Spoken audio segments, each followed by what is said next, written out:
You wanna know a secret, Agent Argylle? By all means. Boing. I'm secretly a mermaid Barbie from Barbie Land. I am totally writing that in. My readers will go wild for that.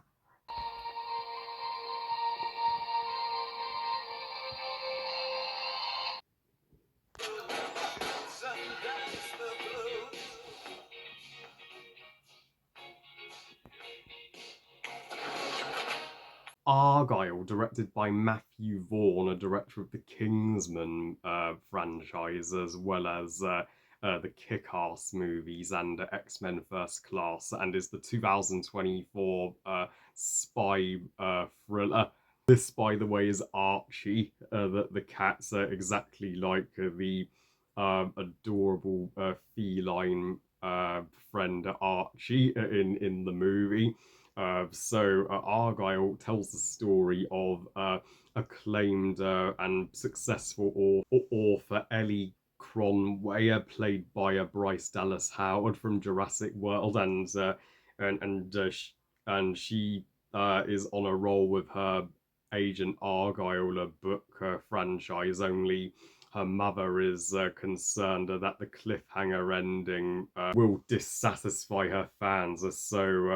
As Ellie plans to go and meet her mama to rewrite the ending, she comes across this spy played by Sam Rockwell, who takes her on a journey to help her realize that she is not really Ellie Cromway, and in fact, she has had all memory of her past life erased. And boy, does the plot get complicated from there. I can't believe Argylle is now officially the lowest rated Matthew Vaughn movie on Rotten Tomatoes. So critics gave the garbage Kingsman movie from 2021 a pass, but not Argylle. But I saw this movie yesterday as I'm like, well, there's barely any other blockbusters to see this February, and beggars can't be choosers because Migration just looks meh, and Madam Web looks satisfactory, but because it's in the Sony and the Marvel Spider-Man villain universe, I have my skepticism, and Bob Marley I couldn't give a flying monkeys about, and Blood and Honey too. Fuck that shit. As for Argylle, is it really as bad as as messy as the critics are saying?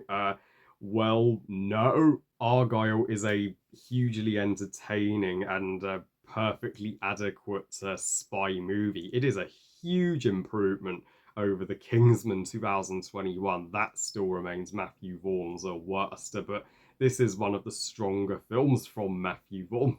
Heck, I'd even take it over Kingsman: The Golden Circle, literally.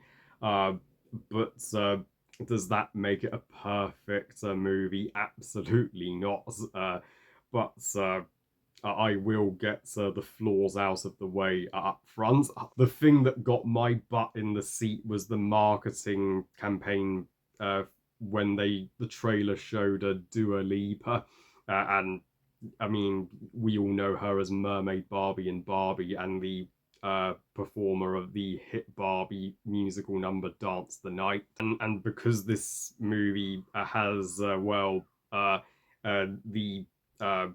biggest cast of the year thus far, I mean, led to Universal and Apple spending $200 million on this project, but don't go and see this movie for Dua Lipa because I paid the price. She is barely in it. Trust me, she's only in the opening scene. And then she's out of the movie. Yeah, that was so underwhelming to me as a Dua Lipa lover. She should have been a central character who came on the adventure with our heroes and not just, a cameo in one of Ellie's Agent Argyle stories. And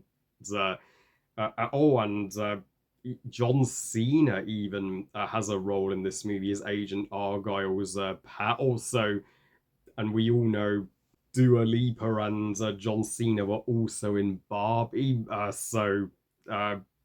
it's as if they're dating in real life because they clearly have chemistry. And the other biggest flaw with Argylle is its pacing and overlong, a 2 hour and 20-minute runtime. It did not need to be that long. The third act does honor the ship, does drag a little. Yeah, you do, especially when the Ellie is kicking Sam Rockwell's butt, and when she's being controlled by the music box. So you do. You're just like, damn, Sam Rockwell can't take any more beating. Can you just wrap this up already? But and also the CGI at times, yeah, certainly looks sloppy. This is nowhere near on the glamour level of James Bond. Not even close. Like you can tell that's Universal and Apple spent the $200 million budget on the cast and not the production design. But now let's get to why the critics are going too far with calling this Matthew Vaughn's a worst, because it's really not. And anybody can watch this if they just wanted to turn their brain off and have some fun with a spy movie with things that catch you off guard, like Bryce Dallas Howard and Sam Rockwell both are the show stealers here. Like they make for such a likable and badass duo, and a surprisingly strong couple. Yeah, as the movie progresses, the more you buy their romantic chemistry, and I can see why Sam Rockwell is being praised as the best part of the movie, and Bryce Dallas Howard, I think, is pretty underrated as an actress, so I'm glad she's getting more work here. And to see Ellie go from a such a naive and a shy author who doesn't want anything to do with a real life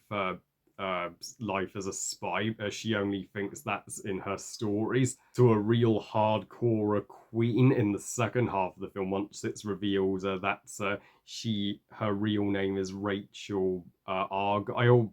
So she's the literal Agent Argylle, and Bryan Cranston and Catherine O'Hara just erased her memory. Yeah, things get that crazy, and her cat Archie is such a cuddly furry friend that will and he certainly does add to the heart of this film, and he even gets to, well, claw Bryan Cranston's villain's eyes out in the climax. This cat, sure, has got some fight in him, and yeah, and so uh, once the cat gets let out of the bag, quite literally, pun intended, we find out that Ellie's mum, played by Catherine O'Hara, isn't technically her mum, but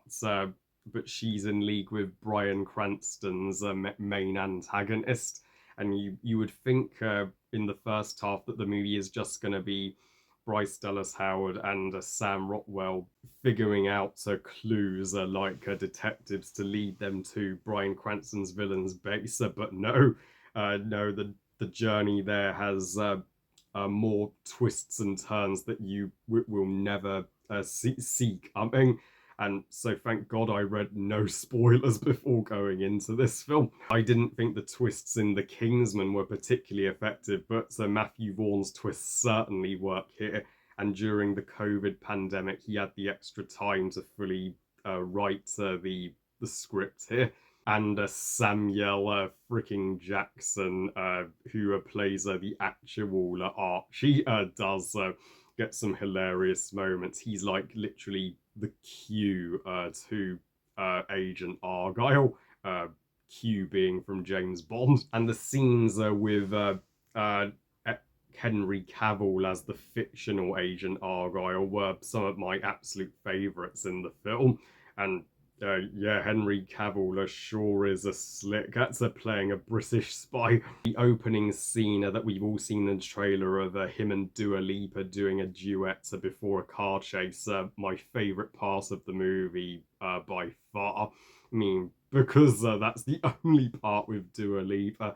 I love that the film showed us what was going on in Ellie's imagination as she was typing the book that she was going to publish.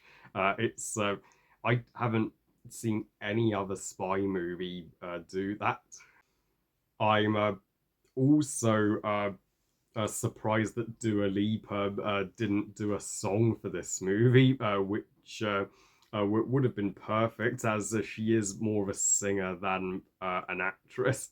But the action is straight up a ride in this film, and there are some highly creative ones, especially in the third act when Bryce Dallas Howard, she's kicking ass in a dress. That's right, she wore high heels into action in Jurassic World, and now she's got a dress and a spear, and on a floor covered with oil, she is just slaying and taking out these men left, right, and centre.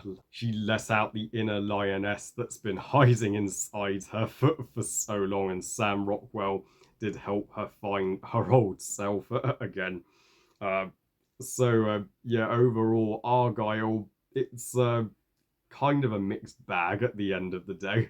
Not the amazing spy classic that it could have been. Matthew Vaughn has done better, but he's also done far worse. But of the two movies I've seen in 2024, Mean Girls is still way better.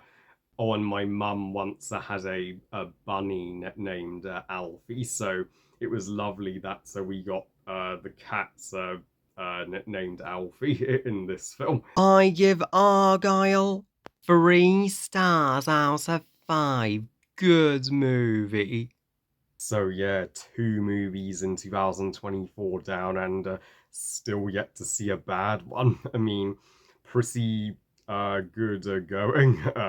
Well, I love you guys. Thank you for watching. I hope you guys enjoyed this review. And what are your thoughts on Argylle? Is it one of your favourite or least favourites from Matthew Vaughn? Please comment and let me know. Please like this video and subscribe. Please follow on Twitter and on Instagram. And I'll see you next time as I continue the Harry Awards. So sorry for the delay there. Just had a bunch of other videos to get done. And remember, movies are us. Bye, guys.